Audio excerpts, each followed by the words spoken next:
Баршаңызға сәлем достар, сіздермен бірге қайта қауышқанмен Нұрдана. Бүгінгі видеода біз сіздермен бірге тез әрі үй жағдайында дайындалатын кофенің рецептісімен бөлісетін боламын.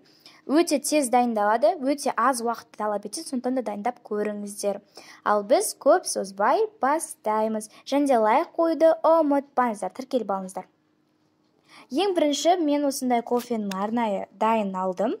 Бұл жерде менде капучино, яғни дайын кофе. Бұл жерде ешқандай да қантты, ондай нәрселерді қосуды талап етпейді. Осылай бірінші ыдысымызға барлығында құйып аламыз. Бұл жерде бір стақанға біреуі болады. Осылай құйғаннан кейін үстіне қайнап тұрған ыстық су құямыз. Өте қатты қайнаған болуы керек. Осылайынан құйып аламыз, толтырамыз.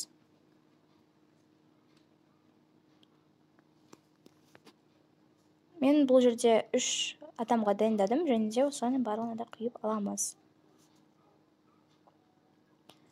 Ыстық болса дәмі де күшті болады, сондықтан да міндетті түрде ұзақ уақыт бойы қайнатыңыздар. Жақсылап араластырамыз.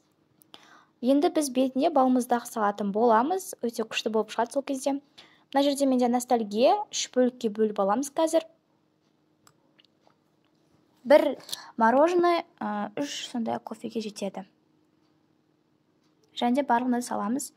Ергенін күтеміз. Міндетті түрде сіздер кофені алдын ала кішкене суытып алыңыздар, одан кейін барып салыңыздар балмұздақты. Енді ергенін күтеміз. Міне достар, бізде дайын болды. Міндетті түрде жасап көріңіздер, лайк басып, комментарий жазуды ұмытпаңыздар.